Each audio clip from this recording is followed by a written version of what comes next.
Press. Ambil satu potong. Potong kecil. Ha. Ambil kenapis tu. Okey, ambil ni angkat. Semua dia yang tadi. Angkat. Awak pergi motong. Agak sekarang apa ya? Sikit. Abang masukkan dulu dalam ni. Okey, bismillahirrahmanirrahim. Andai. Okey, lagi. Kaita Rafiki dia cantik tu. Kaita. Tu tengah cantik. Rafiki tengah cantik tengah mengangkat tu. Tengok gambar Sulaiman. Ama. Kan, tolong ambil kan? Rafiki tu cantik. Bukan. Tolong ambil gambar Rafiki. Ambil gambar Rafiki. Lepas tu lagi press pun nampak. Press pun sama. Jangan rapat satu bawah. Bila? Ada minyak. Atas sikit kan? Pelan jangan lempar ya. Jangan dekat sangat. Press. Hati-hati kuali panas. Tak ada. Lagi tak ada.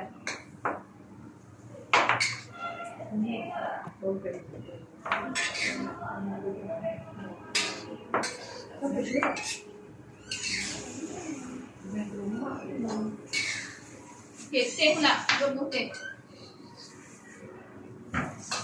Laju betul yang memotong yang tidak ada berlakon. Habis dah sini. Habis timur ni. Habis apa teh? Dalam video Firdaus kena cut. Sebab dia adalah real life. Jangan letak semua sepanjang-panjang macam tu. Terbongkarlah aktiviti kita nipu. Tolong Tika angkat telur tu. Nasib lah. Angkat satu-satu. Sesuai aja. Rapi. Dia pun nak macam-macam. Nak kerja lama tak? Ha. Kerja lama tak? Yang bagi alasan dia tu nak kerja lama tak? Okey, tukar dengan Kau nak kena pindah, nak pindah tukar urut mana nak? Okey, ada. Pos tegak. Ha. Dia nak kira. Zoom kat program ni. Ha, Tu tak. tak. Jadi dia perdana. Masa perdana. 20 lebih dia tinggal. Okey ke? Ini dah ke? Cuba rendam. Okey. Ni apa pisau tu letak kat tengah-tengah. Dia pernah potong telur kan tadi. Ni. Ustazah pinggan telur. Wah, nak itu Sulaiman. Ini letak kat depan.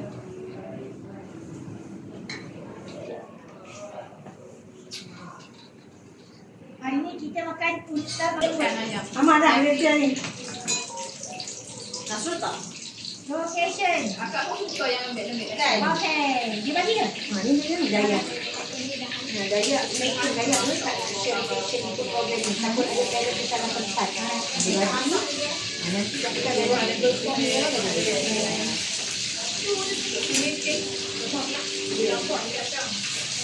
Okey, jom. Ayah pula.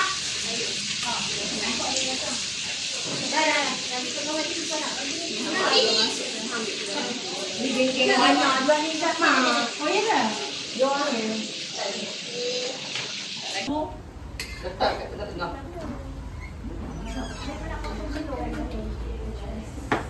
Ni. Ustazah pinggan Letak telur. tengah-tengah. Letak tengah. Ini letak kat depan.